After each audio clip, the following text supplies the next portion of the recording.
And we are back. Hello, everybody, and welcome back to another episode of The Log Show here on YouTube. I am Logan, your host, and boy, do we have some major sports stuff going on, especially in the National Basketball Association. As of the last time I spoke to you guys alone here on this show, LeBron James has been, or the decision, let me put it this, the decision of LeBron James has been announced. LeBron has made his decision. LeBron James is going to Philadelphia. And you see, I wore my Knicks shirt today. I wore a hat on split decision the other day. And the reason for that is simple. I don't know if it is enough to beat the New York Knicks. All of this offseason has been crazy because of what happened to the New York Knicks. And now LeBron has gone to Philly. You know, I've heard a lot of different talks about it. I'll get into it. Bleacher Report also on Monday dropped a list of the top of ranking of the 30 starting lineup. So we'll talk about that as well when we talk about the NBA. Major Yankees news as Cody Bellinger ruptures or strains his hamstring. It's a grade 2 hamstring strain. He will be out 4 to 6 weeks. He joins Aaron Judge and Giancarlo Stanton on the IL for a little bit of time. Hopefully we get Stanton back soon, but all of that with the Yankees trade deadline. What does that mean for the Yankees in the trade deadline? We'll talk about that. And NFL is back, baby. We are back and better than ever for the NFL season. I talked about quarterback rankings last week, said some blasphemous things, according to you guys. Said some crazy, crazy, crazy stuff. But yeah, now training camp is officially underway. All 30 teams are in training camp. The Giants are down in West Virginia as they do renovations. We'll talk about the New York Giants, expectations for them, just my thoughts about them. The New York Jets as well I will bring up just because they're local. I have fun talking about local teams.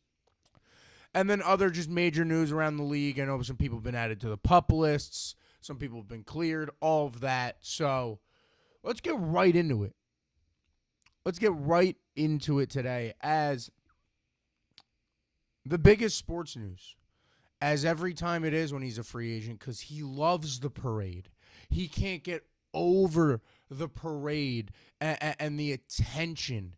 And as great of a basketball as he is, he wants to be the center of the news. And that comes with LeBron James is going to Philadelphia. It is official. It has been announced. He is signed. He's going to Philadelphia. 2 years, $8 million, $4 million a year. He joins Jaylen Brown, VJ Edgecombe, Tyrese Maxey, Joel Embiid, and that whole crew down there in Philly. And I mean, as big as a move as it is for the East, I heard somebody say this the other day, and I found it interesting, is when you really break it down, What's sad when you think about it for the Philadelphia sports fan is the Philadelphia sports fan, and they sat there and they celebrated LeBron coming to Philly. They were screaming in the streets. They were celebrating it like they had just won a championship, something they had not done since 1983. And a sad thing that I have to rub in the face of Philadelphia fans yet again is he didn't want to go there. New York was his first choice. Don't get that wrong here. Nobody get that wrong here when I sit here and I talk about the king, LeBron James. Philadelphia was not LeBron's first choice. LeBron didn't go into free agency saying, I want to go to Philadelphia. Rich Paul said it with Max Kellerman on that little show that they had. LeBron wanted to be a Knick, and the Knicks were able to say no. How the tables have turned.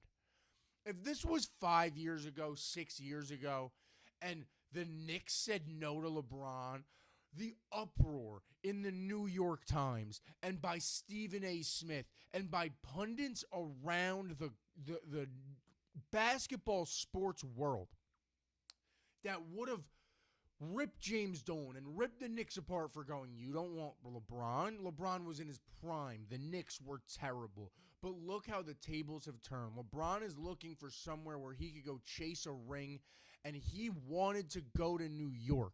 It was said. It's in recording, folks. Rich Paul said it. If the Knicks didn't win a championship, LeBron would be going to New York, no question about it. But he was too scared to ruin what they had, right? Because he knew that Jalen Brunson wouldn't hand over the keys. He knew that he'd be the fourth option on that Knicks team, and he didn't want it. But that was his first option. His first choice was the Knicks. Don't get that wrong. Don't get that twisted in any way, shape, or form. LeBron James' first choice was not the Philadelphia 76ers. You could even argue LeBron James' second choice wasn't even the Philadelphia 76ers. As much as I love to sit here and brag that I was right about LeBron ending up in Philadelphia, part of the reason why I was able to say that and why it felt so right to me that LeBron James was going to end up in Philadelphia was for this exact reason. His first choice was not Philadelphia. His first choice was not the 76ers. His first choice was New York, and New York said no. New York said no. His second choice was more likely not Golden State over Philadelphia.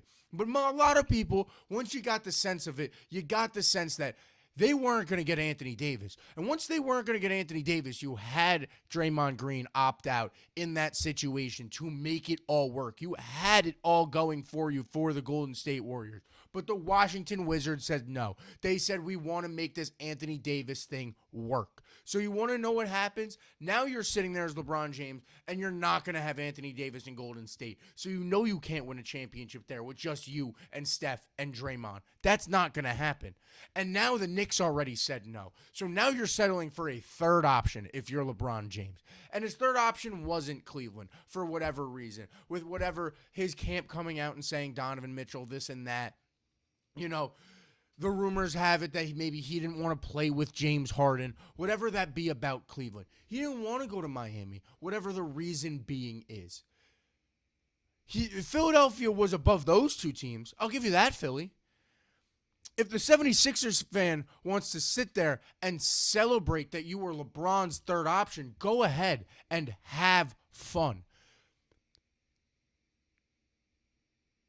But just like what happened in Game 4 in your building, when y'all couldn't sell it out and it was sold out by Knicks fans, just like what happened in the playoffs when y'all gave up,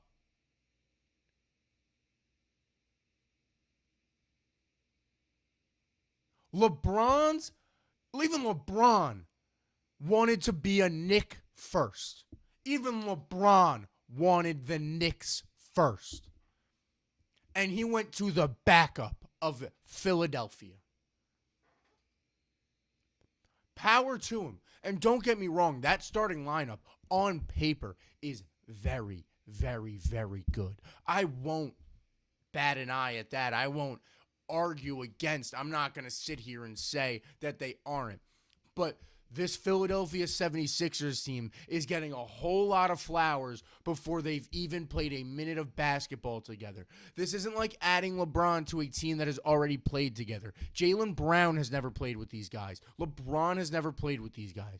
This is a whole new Philadelphia 76ers team. They have the over-under on Joel Embiid playing less than 40 games this year.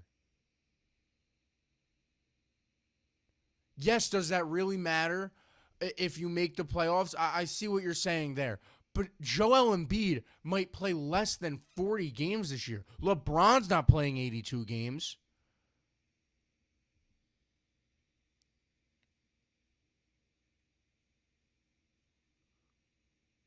So you're already looking at upwards of 40 to 50 basketball games that of the regular season where you're not even getting this so-called best starting lineup in basketball.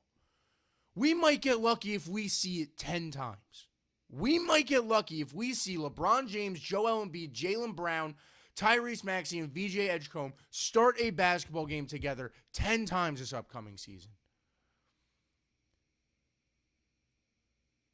You got Perk, and you got all these people on TV saying, "Oh, LeBron's gonna get Embiid in the best shape of his life." What is LeBron, a surgeon? LeBron could go. What, he's gonna open up Joel Embiid's knees and fix the ligaments? Just because Joel Embiid's in good shape doesn't mean his body's not gonna give out on him like it has time and time again.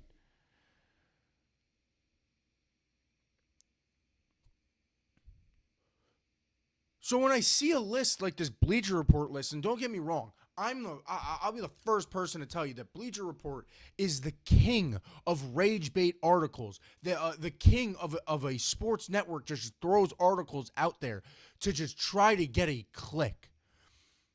They have some good writers. I like some of. I don't hate Bleacher Report, but some of the stuff they just put out is just for clicks, especially these lists, and it's insane. And this list of ranking the best starting lineups in basketball,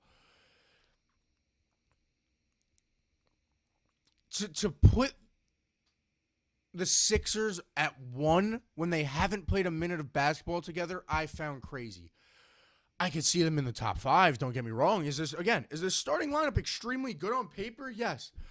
On paper, does it threaten the Knicks? Yes. On paper, is it a threat to win the East? Yes. I stand by all those statements. I've said it, but I said it multiple times when this decision was made. On paper, this is arguably the best team in the East. But when you're genuinely ranking the best starting 5s going into this next season, when you have teams like Oklahoma City that, yes, you might have lost Lou Dort, but you have this chemistry that you have built over these past few years. You have a team like the San Antonio Spurs that just went on a finals run and lost to this New York Knicks team. You have the New York Knicks.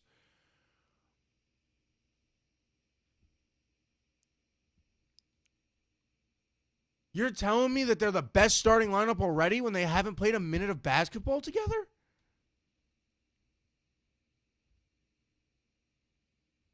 And there's some other things on that list that we could talk about that were crazy. I mean, I have it pulled up right next to me.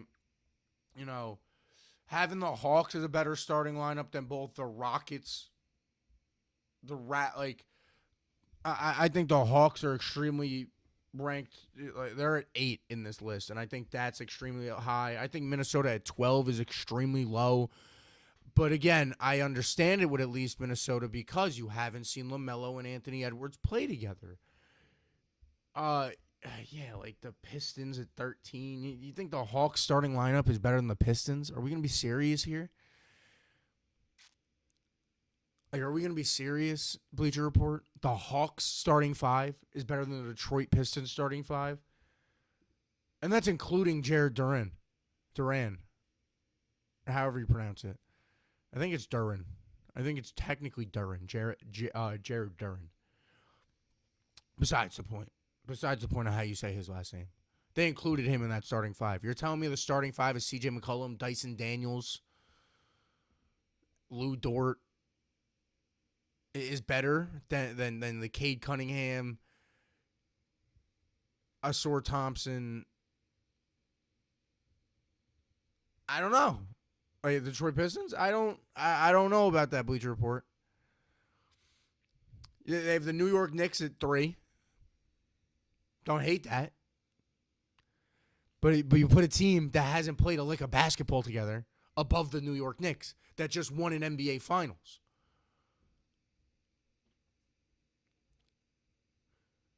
And don't forget this part of it, too. This isn't like a 76ers team that lost to the Knicks in the Eastern Conference Finals last year in 6 games. This is a 76ers team that, yes, added Jaylen Brown. And, yes, I disagree personally with all these people who are coming out and saying, can Jaylen Brown handle being the number 1 person in Philadelphia? He did it in Boston, which is just as hostile. So I'm not going to... can Jaylen Brown handle Philadelphia? Yes. I'm more scared of LeBron James handling Philadelphia. Where's LeBron James played in his career that has had a media circus like Philadelphia has? You know, if you think if the Philadelphia 76ers are playing, you know, a home back-to-back against the Knicks and the Pistons, and LeBron sits game 2 of that back-to-back against the Pistons or against the Knicks, whoever that night 2 is, you think Philadelphia is going to be happy with that?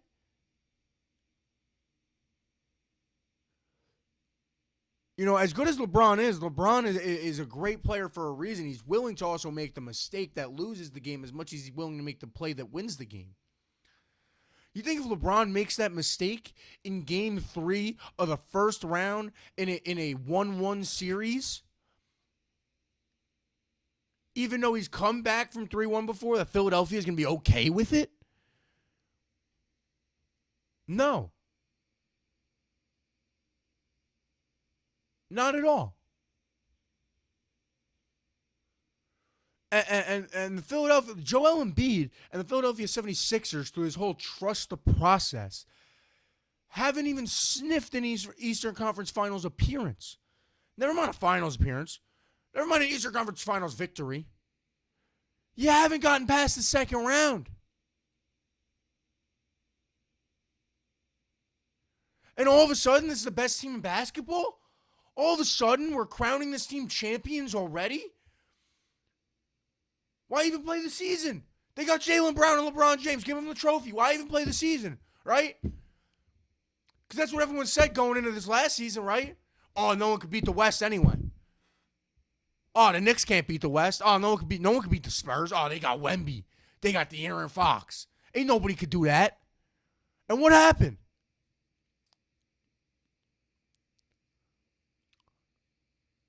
We're signing teams death warrants and crowning teams gods and champions before they've played a minute of basketball together.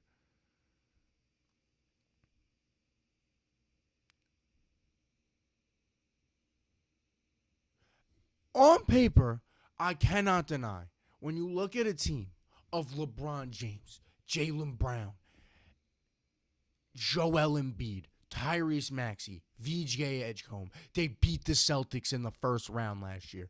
They added Max Strus, some other pieces on the bench.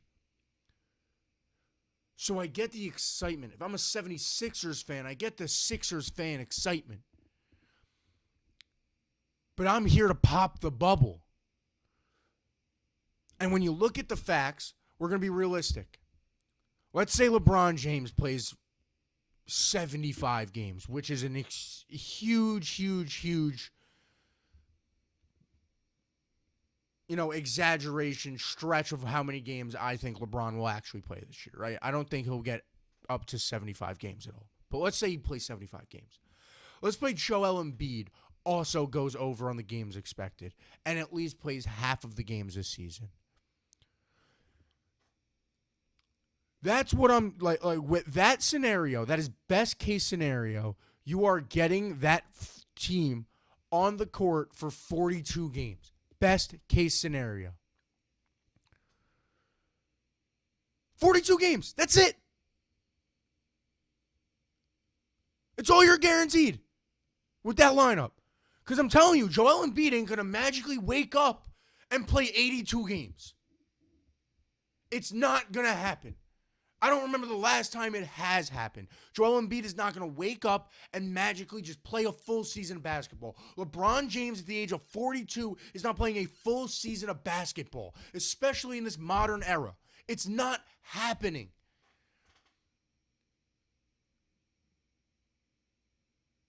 So even if we are saying you are the best team in basketball and that starting lineup is going to go undefeated, you're only guaranteed 42 wins. You still got to get at least 10 more without Joel Embiid on the floor. You're going to have at least 15 to 25 games without both Joel Embiid and LeBron James on the floor.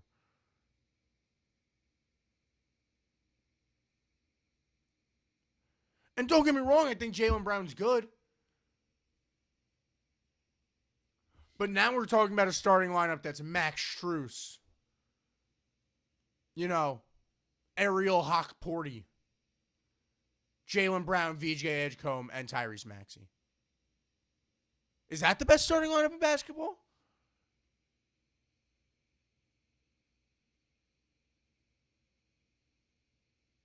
You know. Or no, all right, it's not Hawkporty. All right, some nights. Oh, actually, Joel's healthy tonight. You know, so we got Joel um on the floor, but we don't got LeBron. Tyrese wanted to take a night off. You're not getting this starting lineup often. We're crowning these teams just champions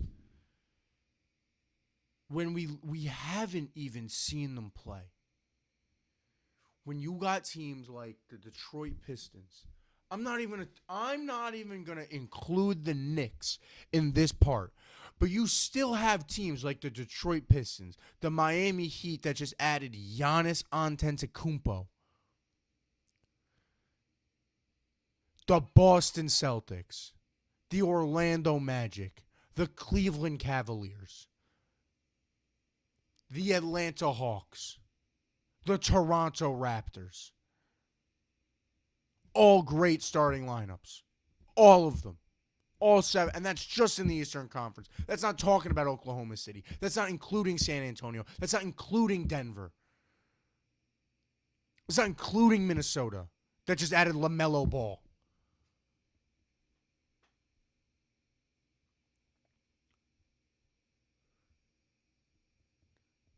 The news is exciting. Don't get me wrong. The news is exciting.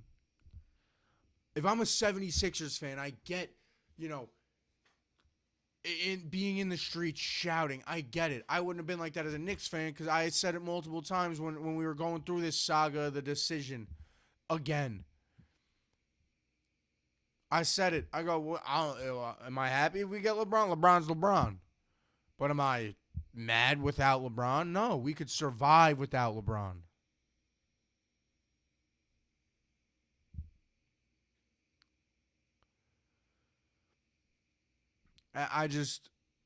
Hey, maybe I sit here next June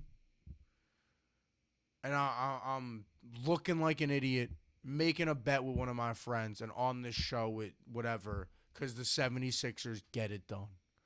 But I don't see a world where it's just this cakewalk. Like, in past when these teams like this have been built, it's been proven that when you're in a strong conference and you build a team like this, it doesn't matter. It only works in a weak conference. When you go back to the Miami Heat, the East wasn't deep. Was the East good? Yeah, you had the Knicks were okay at the time with Melo and Amari and those crews. You had the Pacers with Roy Hibbert and Paul George. You had the Jeff Teague Hawks.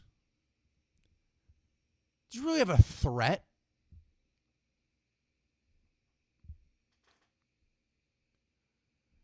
It happens time and time again. When the Warriors were dominating the West, as great as that team was, there was Oklahoma City. The Rockets were good. But then once you got down to the 4 or 5 seed, you were looking at teams that, they weren't going to compete. The Blazers, they were okay. They weren't going to compete. Now you're looking at this team that, yes, don't get me wrong, this team has multiple All-NBA players in the starting lineup.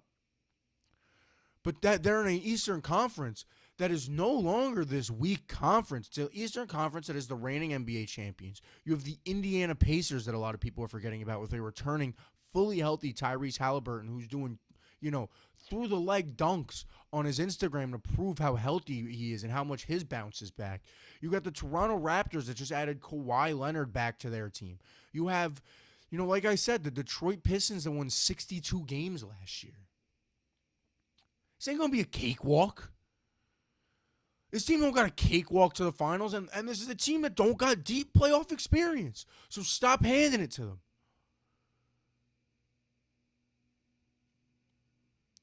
Like, if that's the case, why are we even playing the year? Why is the season even being played? Why? Like, why are we even going to play this season? I don't get it.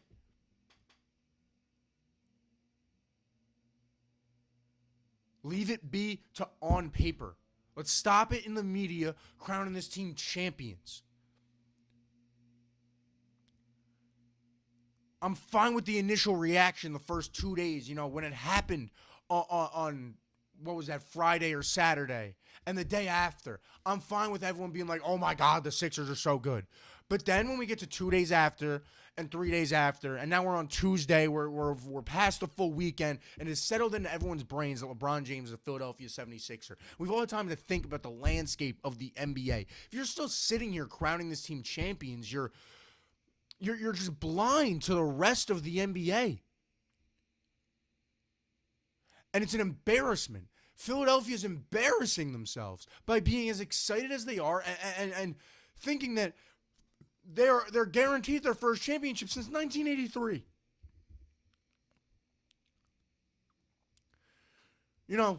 I sit there, and if you look back to before this year, I'm talking a lot more smack as a Knicks fan than I ever have been.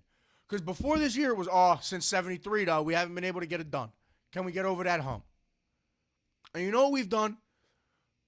I got shirts in my room that say 2026 NBA champions. I got hats in my room that say 2026 NBA champions. That's what the Knicks did. The Sixers haven't even sniffed that. The Philadelphia 76ers haven't made a conference final since Allen Iverson.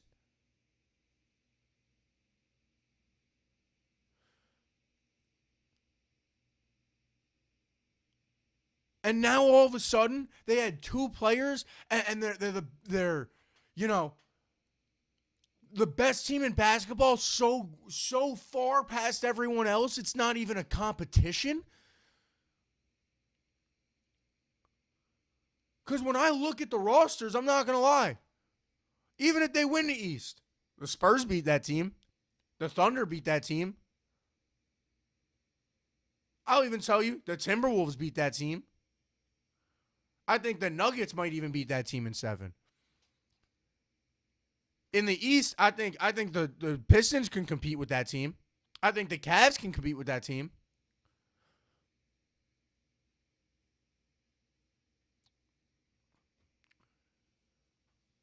I think it's just we're handing them a trophy for no reason, for no fucking reason at all. I get the name LeBron James is LeBron James. He's the second greatest basketball player, if not the greatest basketball player to ever live. But the man is 42 years old. We're not talking about Heatles LeBron James. That even then, he guaranteed championships. Not 1, not 2, not 3, not 4, not 5, not 6. I think everyone remembers that press conference. They won 2. Good job. You won 2. You didn't win 3 or 4 or 5 or 6 or 7 or 8.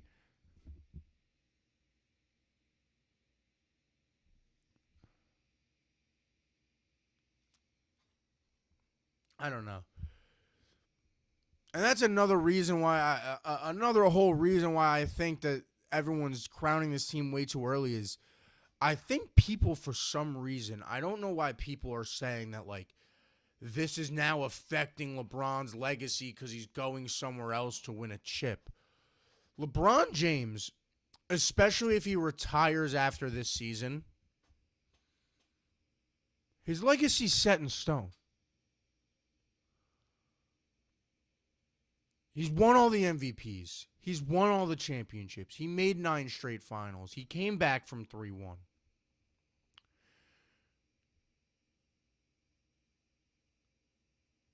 Are people in 10, 15 years really going to knock LeBron James because he goes to Philly for 1 year and that's the one spot he doesn't get a ring? Because every other spot he's landed, let's be honest here, he's gotten a ring. He went back to Cleveland to do it, so he got one in Cleveland. He didn't do it in his first stint there, but he went back to do it there. He got 2 in Miami, and he got 1 in L.A. He did. He went to L.A. to go hang amongst the greats and go win a ring in a great place like L.A., and that's what he was able. He did it. Whether you call it Mickey Mouse or not, they have a 2020 or wow, I just said 2020. Wow, I just said so many 20s. I'm throwing my brain off. They have a 2020 NBA championship, Larry O'Brien, at the facility in Los Angeles. Whether you call it Mickey Mouse or not. Whatever we want to say on Twitter and Instagram about the championship, it doesn't take LeBron's ring away. It doesn't take the trophy away from the practice facility in Los Angeles. The championship happened. Are we really going to knock LeBron in 10, 15 years because he went to Philly for 1 year at 42 years old and he couldn't get Philadelphia over the hump? No. And I don't think he cares that much too.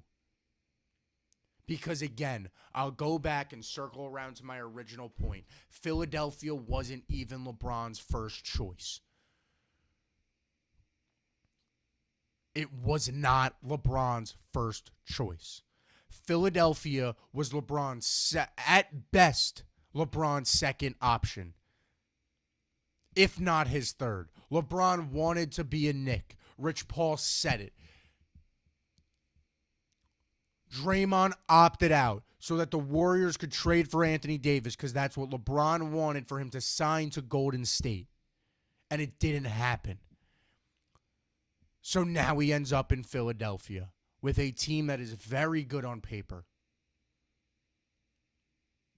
But on paper, the Cavs beat the Knicks in the Eastern Conference Finals. On paper, the Spurs don't lose in 5 to this New York Knicks team.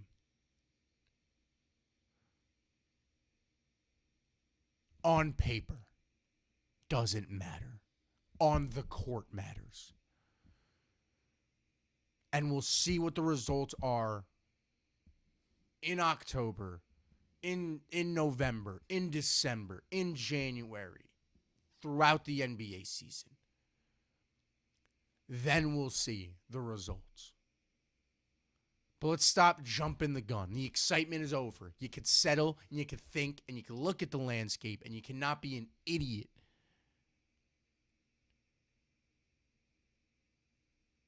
that thinks that just because on paper you have LeBron James, Tyrese Maxey, Joel Embiid, that you're going to go walk all over the East. Because Joel Embiid's bones are made of glass. LeBron James is an old man.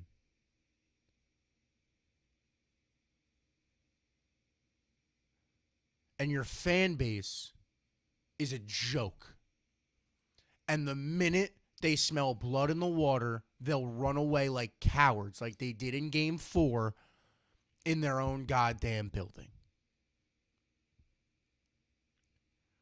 I know a lot. I know Sixers fans. I talked about it on Split Decision. I have an old college friend who's a huge, huge, huge diehard Philadelphia fan. And as long as I've known him, it's been, yeah, I love the Birds. I love the Phillies. I don't really care about the Sixers, though. They suck. Fuck Joel Embiid. Right? That's what it's always been. The minute they see an ounce, the minute that this fan base sees a millisecond of doubt and bad basketball and mistakes and injuries, they're going to scatter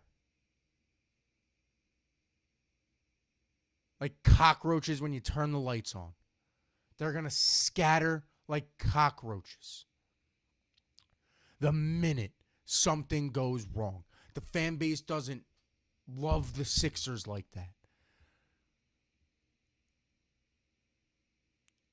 You got Josh Hart saying, "Oh, I thought Philadelphia was a sports city." You had all that. You got sold out of your own building. Like, bro, I've never seen it in sports like that. I've never seen that until this year. And you don't think that could happen again if you're down? You think, like, that's my biggest example of it. You think if we flip the roles, and even though you have LeBron, you think down 3-1 in the Eastern Conference Finals, even though LeBron has done it before, you think at a home game in Philadelphia down 3-1, Sixers fans are going to show up? The place will be empty. The place will be empty. And it's that simple. And I just don't believe it. I don't. I don't. I just don't believe it. That's enough about that, though. I just don't see how people are crowning him. I just don't. I don't know, man. I want to talk about the Yankees, though. I want to talk about the New York Yankees. God damn it. The injury bug is ripping this Yankees team apart this year. For those of you who don't know, the other day against Philadelphia, I believe it was. I think it was the last game against Philadelphia, if I'm remembering correctly. Cody Bellinger, late in the game, hits a double to the wall, slides in the second. You see him kind of pull up as he's rounding first. Ends up exiting the game after that. Grade 2 hamstring strain. Hopefully it was. I was hoping it was going to be a light thing, but it looks like it's going to be at least 4 to 6 weeks for Cody Bellinger before we see him on the baseball field again. He joins Aaron Judge and Giancarlo Stanton, arguably 3 or 4 best hitters now on the IL for the New York Yankees. And the reason why I think this is just such an untimely injury for the New York Yankees is when you're going into a trade deadline where a lot of people wanted you to be not just buyers, but like almost like you're at an auction house type of buyers. Like people wanted Brian Cashman to put all of the chips on the table on this trade deadline. I think all of us Yankees fans are saying that knowing how with Aaron Judge getting injured and being out for as long as he has, with Giancarlo Stanton being injured, we are now feeling the glimpse of, oh my God, this window will only be open for so long, it can only exist for so long. And as we go through now with Cody Bellinger getting injured and you wanted all those chips on the table, it makes it a little bit more difficult for you to maybe go out there and try to make a stretch for maybe an extra star. Because now you're down there to, you had 6 outfielders. You're down to 3. You got Spencer Jones, who you needed to just recall. You got Dominguez, who luckily has been playing pretty decently recently. And you have Grish. That's all you got. You have Ahmed, who you could throw in there every once in a while. You have Cobby, who can move around as an all-tool player. But those aren't guys, like Cobby and Ahmed Rosario aren't guys who necessarily want to see in the outfield, especially at a consistent basis. You want to see it in a situation where you very much need it, which is what the Yankees are in now, when you're going to need Grish to get some rest. You're going to need Spencer to get some rest. You're going to need Dominguez to get some rest. But I went on a whole comparison last week on the show of who would be better to trade, whether it be Jason Dominguez or Spencer Jones. And now as the New York Yankees, you are looking at a situation where it may be difficult to trade either of them. It may be difficult for the New York Yankees to get there and get that going for a trade and let a player like a Jason Dominguez or a Spencer Jones go when you don't know when Cody Bellinger is going to be back. You know, you're hoping Giancarlo Stanton is back within the next 2 to 3 weeks, but you don't guarantee that. You're hoping Aaron Judge is back by late August, early September, but you don't know that. You don't know that any of this is guaranteed as the New York Yankees. So can you take the risk of making the move of trading a Jason Dominguez and a Spencer Jones now when this injury bug has come around your team like nothing else and injured? Like I said, your 3 biggest stars and 3 or 4 best hitters. Ben Rice, I think, is the 4th biggest star as he gets, bigger and hits and gets better and better and develops more throughout his career. But I think as of right now, your 3 biggest stars on the New York Yankees are the captain, Aaron Judge, Cody Bellinger, former MVP Cody Bellinger, and former MVP Giancarlo Stanton. And you're now looking at a world where the New York Yankees, going into the month of August, you are not going to have all 3 of those players. You just aren't.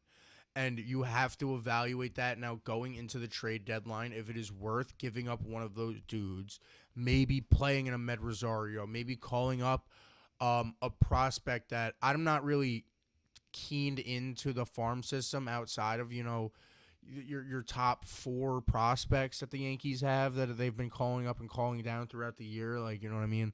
Like Laron Hay, like Lumbar, Elmer, Ben Hess. Like, I know about those guys, but are you willing to call somebody up maybe or trade for, hopefully get an extra piece in the trade of somebody who is that now fourth to fifth outfielder that you could use for a little bit? Because to go get somebody like a C.J. Abrams, to go get somebody like a Luis Ariz, like these big stars that I would love to see on the New York Yankees, you're going to have to pay, and you're going to have to pay a lot. You're going to have to pay a lot. Like, especially C.J. Abrams, his name is included in a lot of trade rumors, and it has been, he's heard it clearly because he's been playing extremely well. And, you know, you want to go get Ryan Jeffers. You want to go get Mason Miller. And I think that when you look at the New York Yankees, if they can go get, I think that's why the Skubal trade gets so interesting too for the New York Yankees, as much as they don't necessarily need it. I think when you look at a situation where if you can, as the New York Yankees, you have needs you have to address. You need to address the catcher position. But, you know, if you get outbid on Ryan Jeffers and, you know, you get outbid on Hunter Goodman, I don't want you to go settle for another catcher that's going to struggle. You get my point? Especially if those pieces that you're going to use to get that catcher that's still a mid-tier guy who's maybe on a one-year contract who is just as good, maybe a little bit better than Austin Wells, but really isn't doing exceptional.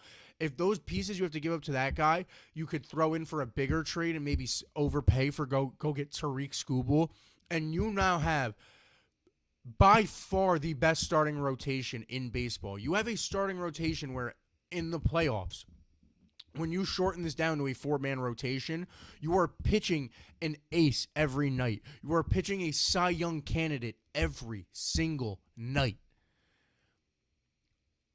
with the extra arm of Carlos Rodon. If you can do something like that for the New York Yankees, hence, go get Mason Miller, you now have the best bullpen in baseball. If you can go make something from great or good to great, from great to elite, if you can make that jump and have something as dominant as that four-man rotation, something as dominant as Mason Miller in your bullpen, and that bullpen with Bednar as a setup pitcher and Mason Miller as your closer. You know, Bednar hasn't given up a run in almost a month. If you could go do something like that as the New York Yankees going to the trade deadline, that would be the keys. You have to go make something. If you can go make your great, elite, and dominant, and you could go get a dominant group, I'd love that. Yes, I'd love C.J. Abrams. I watched Anthony Volpe commit one of the most embarrassing errors I've ever seen on a baseball field last night when he dropped that easy infield fly ball with 2 outs in the bottom of the ninth, up 8-4 or whatever it was. Anthony Volpe has 3 more career errors than he does home runs. He's 56 errors in his career. He's 53 home runs. It's a joke. Anthony Volpe is a joke. I understand that. I'm not going to argue that. I would love C.J. Abrams. If the Yankees go overpay for C.J. Abrams because they couldn't get, you know, Ryan Jeffers and you couldn't go get Mason Miller, I'd love C.J. Abrams. You know, I love the idea of possibly getting a bat like a Rafael Devers. I don't hate it. It's not my favorite idea. I like, you know, going to get Matt Chapman maybe from San Francisco, something like that more. But going to get a bat like Devers could look great in Yankee Stadium.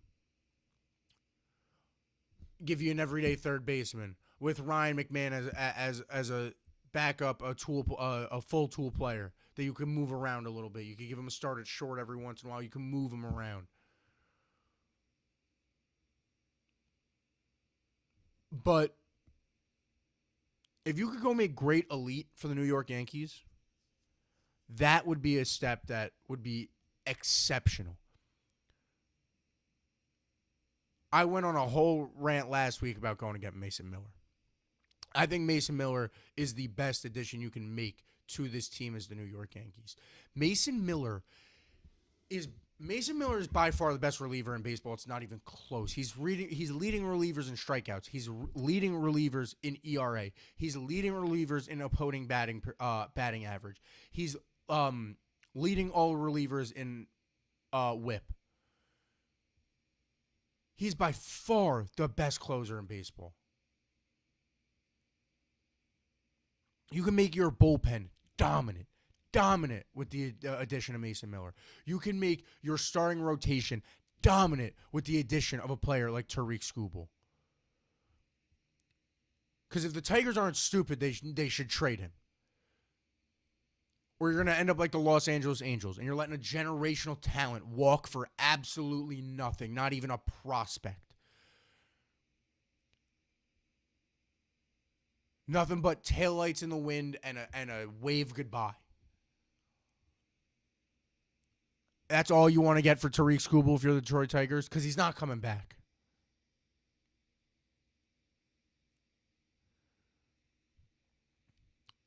And the injury to Cody Bellinger makes the stretch of or not, makes this a little more difficult for the New York Yankees. You might have to settle on something, and you might not be able to go get what you want. Is there a world where you try to go get Ryan Jeffers and Hunter Goodman, and you don't get them? We're not the only two people. We're not the only team that needs a catcher. New York Yankees are not the only team that needs a catcher. There's a world where Ryan Jeffers you get outbidded for him. You get outbidded for Hunter Goodman.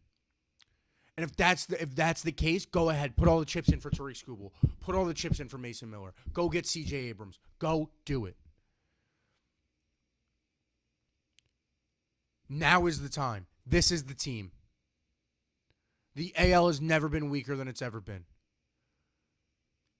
You have an opportunity with all of them on the IL to give, Judge, to give Stanton, to give Bellinger the rest that they really deserve and they really, really, really need. You have the opportunity to do so.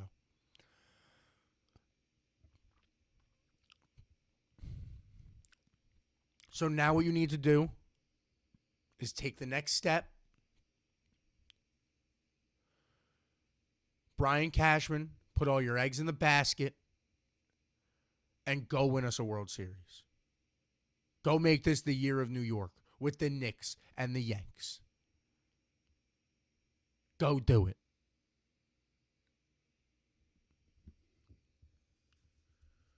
I know you guys are mad. I said just the Knicks and the Yanks. I didn't include the Jets and Giants in that. There's a lot going on over there. I'll move on to football. That's enough about the Yanks and trade deadline. I talk about the trade deadline every goddamn week. I think it's like I've drilled up the hammer home. I want Mason Miller. I think I've drilled that point home. I want Mason Miller. That's what I want. Mason Miller. That's who I want. I want Mason Miller.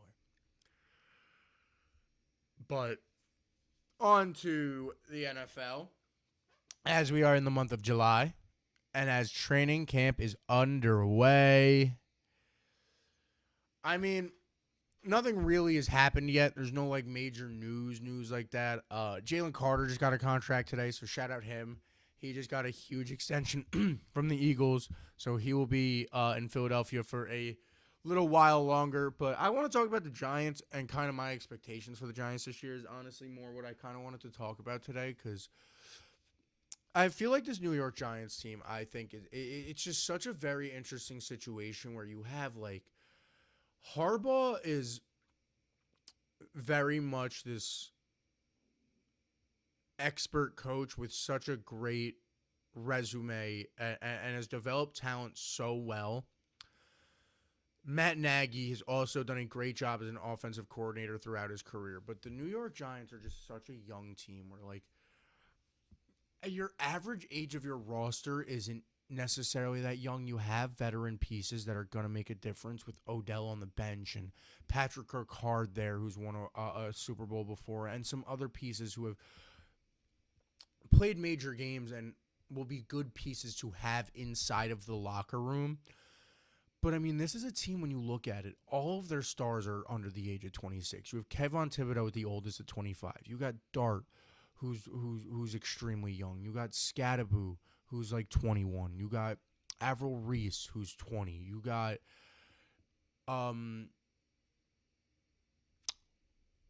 Abdul Carter. You have a lot of pieces on this team that are going to be playing major, major, major roles for the New York Giants this upcoming season that are very, very, very young. And I think it's going to take a little bit more time than a lot of Giants fans are expecting for this team to necessarily hit the stride that everybody wants them to hit. I don't know if you can compare this straight up to like a New England Patriots of last year, where as soon as they got the coach, they took that next step, a step that I necessarily didn't expect. I think the Giants need a little bit of more space to take that step, and the New York media is not giving it to them at all. When you look at this New York Giants team, you first of all, you have Scat coming back off an injury. People are talking like he's completely healthy, and yes, he's been cleared and everything, but a knee injury takes effect on you. You have Jackson Dart in a completely new system. You have an abundance of pass rushers that defensively you necessarily don't know what you're going to do with a Brian Burns, who led your team in sacks last year, Avril Reese, who you just drafted at number 4 overall, Kayvon Thibodeau, who you also drafted at a premier draft pick 2 to 3 years ago, Abdul Carter, who just a year ago was another rookie on that defensive line, a defensive pass rusher that you drafted with a premier draft choice, that you are now sitting with 4 of these guys. What do you do with Brian Burns? Do you now drop him back more into a middle linebacker position and don't let him do what he led your team in last year, what he was so exceptional in doing last year, which was getting to the quarterback? No. Okay. So you got rid of Dexter Lawrence. So what, are you planning to move one of these guys inside to a 3 technique or a 1 technique? And we're just not expecting that. I think there's a lot of question marks for this New York Giants team that a lot of people are just ignoring. And with a team so young, the question marks are okay. I'm not saying it's the New York Giants are in a bad spot by any means. I think it's a very exciting season for you if you're a New York Giants fan going into this. I think you should have high hopes for this team to look like a team that can continue to succeed. And I think the expectations of competing for a playoff position are accurate, but I think the expectations of saying, hey, we have to make the playoffs this season are a little high and a little bit more pressure for, again, a young quarterback who's going to learn a whole new system, who's going to develop in a whole new way, in a whole new media, under a lot of eyes and a lot of pressure, with a receiving core that necessarily isn't extremely deep, where you, yes, have Malik Neighbors, who is looking to hopefully be healthy for week 1, but, you look at the rest of that receiving core, it doesn't go very deep after that. So that's my biggest question for the New York Giants coming into this next upcoming season, is it's just you're so young, and I think the expectations are just a little too high for this New York Giants team. And I think you should sit back and think about it as the New York Giants, and if you're a New York Giants fan, and say, hey, I need to see the right direction. That's all you need to see. I'd be disappointed in Giants fans after the hell that they've been stuck in for the past almost 10 years now of just poor football time and time again, and poor quarterbacking and poor coaching and all of this, just hell, like I said, that the New York Giants have been in. I'd be disappointed in the fan base if you still went in the right direction yet missed the playoffs and signed the season off as a disappointment. If the New York Giants win 6-7 games next year and end up at 3rd in the NFC East because the Cowboys won 10 and the Eagles won 11, you're the best division in football, but you trended towards the right direction. You just weren't good enough yet. But you saw that you could be. There are probably going to be a few games that, you could have won, but one play didn't go your way, because that's football. So I don't know where I'm not a Giants fan, so I don't know where I would consider the season a disappointment yet as New York Giants. I don't know if I've drawn that line of where if I look at the New York Giants, that season's a disappointment. I think it'd be around 6 wins. I think if you have less than 6 wins, it's okay what happened here. But I think if you end this season, like I said, at a 7-10 and 8-9 record, why not? I don't see how that's not a trend in the right direction for the New York Giants, a team that has been drafting at the top of the draft for, like I said, the past 10 years. You've gone through Daniel Jones. You've gone through the boat trip. You've gone through so many ups and downs. It's just, if I were a Giants fan, all I would feel like I need to see is a trend towards success. I don't need a playoff appearance. I don't need a playoff victory. I don't need all of that yet.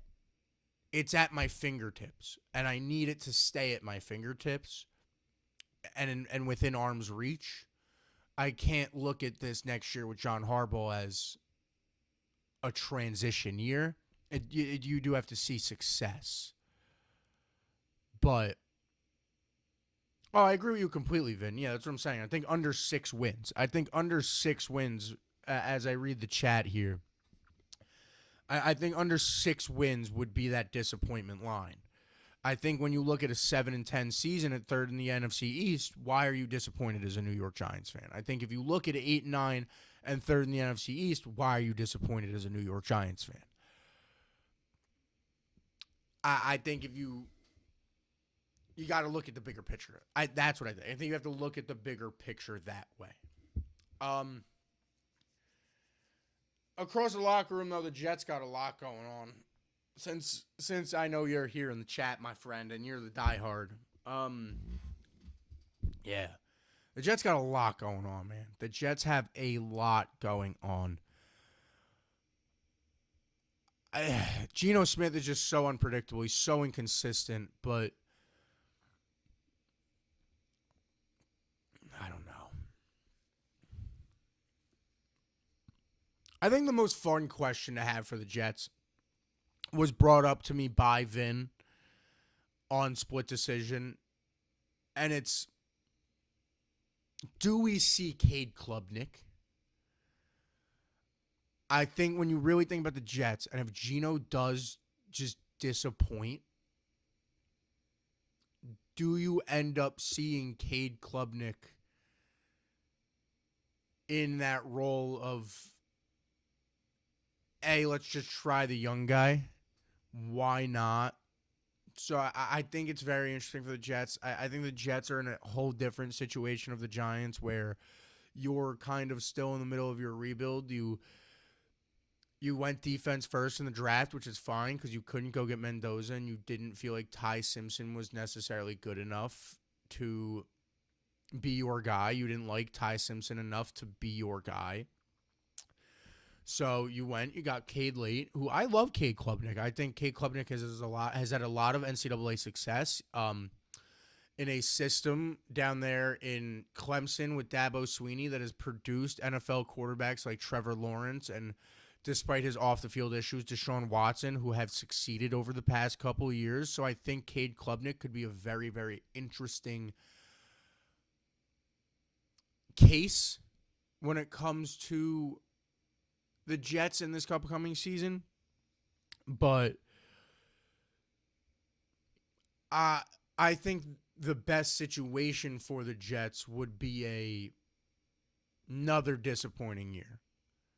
Go get your quarterback in a draft where you're going to have, if he looks as good as everybody's been hoping at this point, Archie Manning, Trinidad Chambliss, and a good handful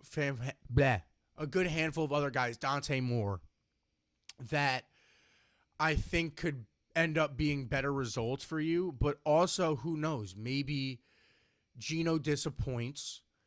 Week 7, you put in Cade Klubnik, and it ends up like a Dak Prescott situation. People forget that. Like, Dak Prescott is a dude who's at the top of the league right now. He was a 4th-round pick who, had Mississippi State doing okay while he was there. He was a 4th-round pick who got his starting opportunity because Tony Romo got injured.